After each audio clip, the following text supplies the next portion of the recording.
Dois traidores, dois destinos. Foi na quarta-feira santa que Judas traiu Jesus. Ele só o entregou com um beijo após a última ceia, mas foi nesse dia que o vendeu por 30 moedas de prata aos sumos sacerdotes. Moedas essas que foram roubadas das doações que os apóstolos recebiam para cuidar dos pobres. A traição de São Pedro foi de fraqueza, enquanto a de Judas Iscariotes uma traição de malícia.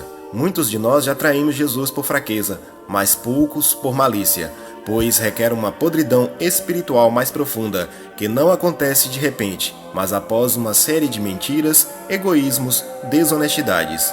No exorcismo de Anneliese Mitchell a Emily Rose, Judas confessou que Nossa Senhora o advertiu muitas vezes e continuava a avisá-lo, mas ele não deu ouvidos.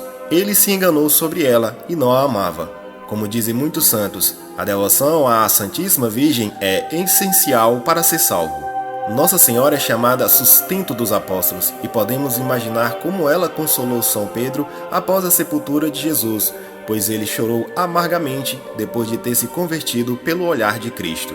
Ao contrário, Judas se arrependeu não por amor, mas por egoísmo e foi se enforcar, porque seus planos de poder e realeza deram errado. Ele pensou que, entregando Jesus às autoridades, ele seria preso e algum dia poderia se assentar como alguém importante nesse reino que Cristo falava. Jesus falava abertamente da morte que deveria sofrer, mas aos olhos humanos isso não parece uma vitória. Pelo mesmo motivo, São Pedro disse: Senhor, que isso não te aconteça. E Jesus o chamou de Satanás. São Pedro, porém, amava Jesus e tinha suas consolações na Virgem Maria. Judas se desesperou porque não recorreu a Nosso Senhor ou a Nossa Senhora. Ele tinha uma ideia melhor que ambos, e já que sua ideia falhou, viu-se abandonado. Judas não amava Jesus, mas amava aquilo que lucrava dele, não somente do dinheiro, mas da posição que teria como bispo, da adulação, do respeito, do controle que teria sobre os outros. Os mais elevados sempre estão mais inclinados a isso. Lúcifer era o mais sublime de todos os anjos, e foi sua soberba e seu egoísmo a causa de sua queda.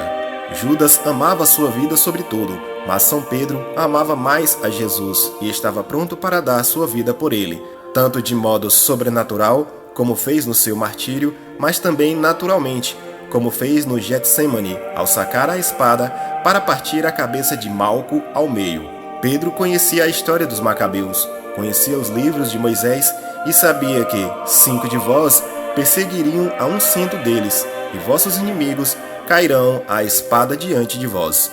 Levítico capítulo 26, versículo 8.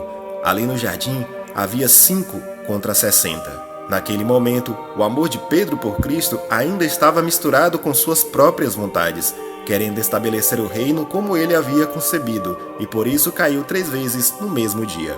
Mas ao contrário de Judas, Pedro era o mais humilde dos apóstolos, pois a humildade consiste em se adequar à verdade.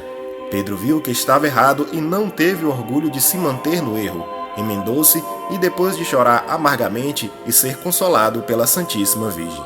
Quanto mais alto se deseja construir um edifício, maior deve ser a fundação para que não caia.